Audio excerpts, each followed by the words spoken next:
Hello everyone, நம்ம environmental sciences and sustainability subject பார்த்துட்டு இருக்கோம். இது யூனிட் 1ஓட 3rd லெக்சர். இந்த வீடியோ நம்ம என்ன பார்க்க போறோம்னா, what is biodiversity, explain the types and importance of biodiversity. இந்த கொஸ்டின் தான் பார்க்க போறோம்.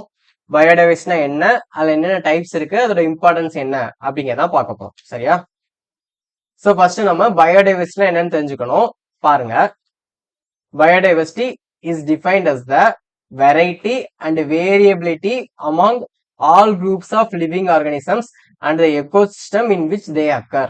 So biodiversity என்னன்னு சொல்றாங்கன்னா, நிறைய உயிரினங்கள் இருக்கா, அந்த ஒவ்வொரு உயிரினங்களுக்கும் என்னென்னலாம் வித்தியாசங்கள் இருக்கு, என்னென்னலாம் வெரைட்டில இருக்கு அப்படின்னு சொல்றதுதான் பயோடைவர்சிட்டி. ஸோ அது லிவிங் ஆர்கானிசம்ஸ்லயும் இருக்கும், அதே மாதிரி எக்கோசிஸ்டம்லயும் நிறைய வெரைட்டிஸ் இருக்கும். சரியா? ஸோ அது என்னென்ன வெரைட்டிஸ்லாம் இருக்கு, எவ்வளவு வித்தியாசமா இருக்கு அப்படின்னு சொல்றாங்க. அதுக்கு பேர் தான் பயோடைவர்சிட்டி. ஓகேவா?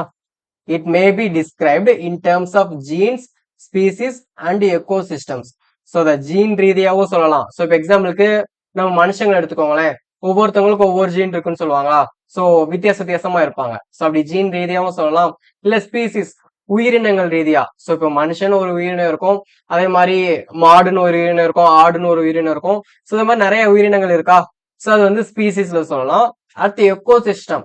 ஸோ எக்கோசிஸ்டம்லயும் நிறைய டைப்ஸ் இருக்கும். ஸோ நம்ம பார்த்ததுதான் ஃபாரஸ்ட், காடுங்கிறது ஒரு எக்கோசிஸ்டம் தான், அதே மாதிரி கடலுங்கிறது ஒரு எக்கோசிஸ்டம் தான். ஸோ அதே மாதிரி அதுலயுமே நிறைய வித்தியாசங்கள் இருக்கும். ஸோ இப்படி வித்தியாசங்கள் இருக்க எல்லாமே பயோடைவர்சிட்டின்னு சொல்றாங்க. சரியா? So types: genetic diversity, species diversity, ecosystem diversity. நம்ம சொன்னதே தான். ஸோ இது ஒண்ணுன்னா பார்ப்போம். First genetic diversity. ஸோ ஜீன்ஸ்ல என்னெல்லாம் வித்தியாசங்கள் இருக்கு அதை வச்சு சொல்றதுக்கு பேரு ஜெனட்டிக் டைவர்சிட்டி. பாருங்களேன், genetic diversity is a measure of variety available for the same genes within individual species. So ஒவ்வொரு, அதாவது அந்த உயிரினத்துக்குள்ள, ஸோ ஹியூமன்கிறது ஒரு ஸ்பீசிஸ், அந்த ஸ்பீசிஸ்க்குள்ள நிறைய வெரைட்டிஸ்ல ஜீன்ஸ் இருக்கும். அதுக்கு பேர் தான் ஜெனட்டிக் டைவர்சிட்டி. இந்த genetic variability is essential for the healthy breeding population of a species. So இப்படி ஜீன்ஸ்ல வித்தியாசம் இருந்தாதான் அந்த ஸ்பீசிஸ் வந்து ஹெல்த்தியா இருக்க முடியும்னு சொல்றாங்க. சரியா?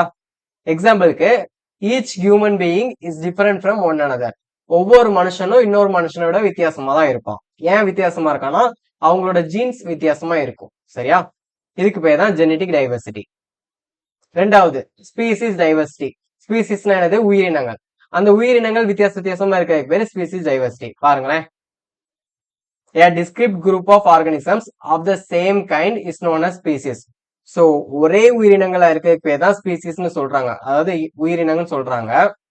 அப்படி ஸ்பீசிஸ் டைவர்சிட்டி என்னன்னா, is the number of different species of living things within an area. ஒரு ஏரியாலேயே எத்தனை விதமான உயிரினங்கள் இருக்கு அப்படின்னு சொல்றதுதான் ஸ்பீசிஸ் டைவர்சிட்டி. சரியா? எக்ஸாம்பிளுக்கு டைகர், லயன், ஹியூமன் பீயிங், இது எல்லாமே நிறைய ஸ்பீசிஸ் இல்லையா, வேற வேற ஸ்பீசிஸ், வேற வேற உயிரினங்கள். இது எல்லாத்தையுமே சொல்றது species diversity. Next ecosystem diversity. நம்ம சொன்ன மாதிரி தான், எக்கோசிஸ்டம் என்னன்னு பார்த்தோம். அதுல நிறைய லிவிங் ஆர்கானிசம்ஸ், நான் லிவிங் ஆர்கானிசம்ஸ் எல்லாமே சேர்ந்து இருக்கும், நடுவில் எனர்ஜி டிரான்ஸ்ஃபர் பண்ணிட்டே இருக்கும்னு பார்த்தோமா. அப்படி உள்ள எக்கோசிஸ்டம்ல நிறைய டைப்ஸ் இருக்கும். அதுக்கு பேரு எக்கோசிஸ்டம் டைவர்சிட்டி. பாருங்களேன், ecosystem is a collection of living and non living organisms and their interaction with each other.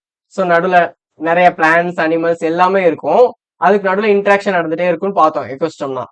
So அந்த எக்கோசிஸ்டம்ல டைவர்சிட்டி இருக்குன்னு சொல்றாங்க. பாருங்களேன், ecosystem diversity refers to the diversity among the different ecosystems in a region.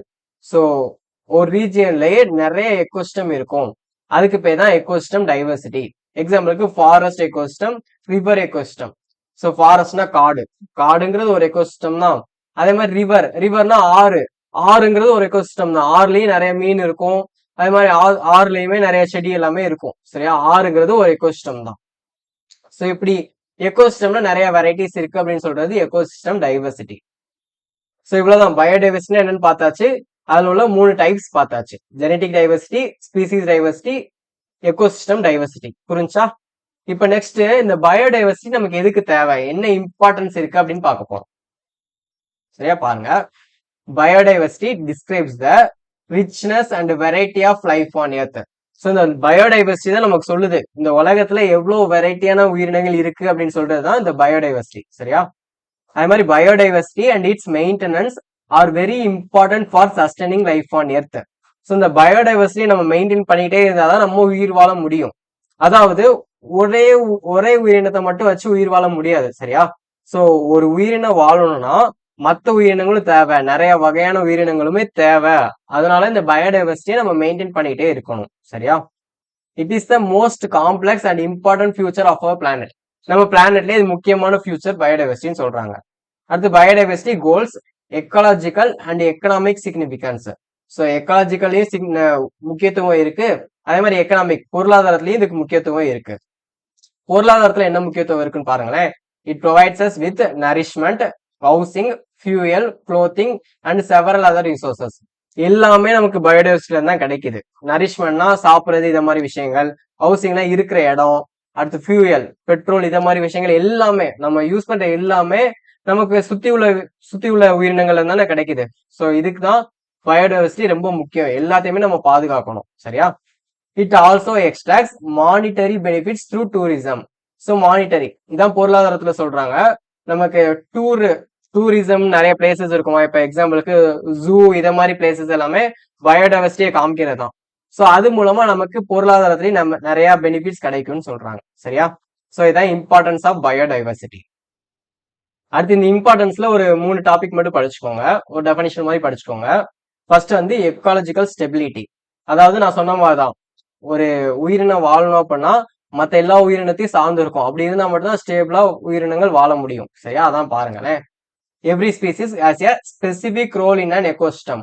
இந்த எக்கோசிஸ்டம்ல இருக்க ஒவ்வொரு உயிரினத்துக்குமே ஒவ்வொரு வேலை இருக்கு, சரியா? They capture and store energy and also produce and decompose organic matter. So எல்லாமே ஒவ்வொரு விதத்துல எனர்ஜி ஃப்ளோ பண்ணிட்டே இருக்கும்னு பார்த்தோமா, எனர்ஜி டிரான்ஸ்ஃபர் பண்ணிட்டே இருக்கும்னு பார்த்தோமா, நம்ம போன வீடியோலயே பார்த்தோம், சரியா? ஸோ உள்ள ஒவ்வொரு உயிரினத்துக்குமே கண்டிப்பா ஒரு வேலை இருக்கு. அந்த வேலையை அந்த உயிரினம் பண்ணலன்னா மற்ற உயிரினங்களும் வாழ முடியாது, பாதிக்கும், சரியா? பாருங்க, the ecosystem supports the species without which humans cannot survive. So எக்கோசிஸ்டம்ல நிறைய ஸ்பீசிஸ் இருக்கு. அதுல ஏதாவது ஒரு சில விஷயங்கள் இல்லைன்னா கூட மனுஷங்களால கூட உயிரோட இருக்க முடியாது, சரியா? A diverse ecosystem is more productive and can withstand environmental stress. So இத மாதிரி நிறைய அந்த எக்கோசிஸ்டம்ல நிறைய ஸ்பீசிஸ் இருந்தா மட்டும்தான், டைவர்ஸ்னா நிறைய வளங்கள் இருக்கு, சரியா? நிறைய ஸ்பீசிஸ் இருந்தா மட்டும்தான் நம்ம எவ்வளவு பெரிய பிரச்சனைகள் வந்தாலும் அதை சமாளிச்சு ஸ்டேபிளா இருக்க முடியும்னு சொல்றாங்க, ஓகேவா? இதுக்கு பேர் தான் ecological stability. Next economic importance. நான் சொன்ன மாதிரிதான் பொருளாதாரத்துல என்னெல்லாம் முக்கியத்துவம் இருக்கு. நம்ம யூஸ் பண்ற என்ன விஷயம்னாலுமே இந்த எக்கோசிஸ்டம்ல தான் நமக்கு கிடைக்குது. அதே மாதிரி டூரிசம், இதுக்காகவும் நம்ம அதையும் யூஸ் பண்ணி நம்ம எக்கனாமியும் க்ரோத் பண்ணிக்கிறாங்க. பாருங்களேன், அதான் சொல்லியிருப்பாங்க. Biodiversity is a reservoir of resources for the manufacture of food, cosmetic products and pharmaceuticals. So பயோடைவர்சிட்டில இருந்தா நமக்கு நிறைய ரிசோர்சஸ் கிடைக்குது. அந்த ரிசோர்ஸ் எல்லாமே யூஸ் பண்ணி தான் நம்ம சாப்பாடு தயாரிக்கும். காஸ்மெட்டிக்னா மேக்கப் ஐட்டம்ஸ், இத மாதிரி விஷயங்கள். அடுத்து பார்மக்யூட்டிகல்ஸ்னா மருந்து, இத மாதிரி விஷயங்கள் எல்லாமே தயாரிக்கிறதுக்கு இந்த பயோடைவர்சிட்டில இருந்தா நம்ம ரிசோர்ஸ் எடுக்கிறோம், சரியா? அதையும் பாருங்களேன். wood, fibers, perfumes, lubricants, rubber are all derived from different plant species. So இது எல்லாமே ஒவ்வொரு பிளான்ட் ஸ்பீசிஸ்ல இருந்து நமக்கு கிடைக்குது, கரெக்டான? Next, the national parks and sanctuaries are a source of tourism. So நான் சொன்ன மாதிரி தான், ஜூ, இத மாதிரி விஷயங்கள் எல்லாத்தையுமே அதை வச்சு நம்ம டூரிசம்னு யூஸ் பண்ணி நமக்கு எக்கனாமியை க்ரோ பண்ணிக்கிறாங்க. ஸோ காசு சம்பாதிக்காங்க, சரியா? They are the source of attraction and joy for many people.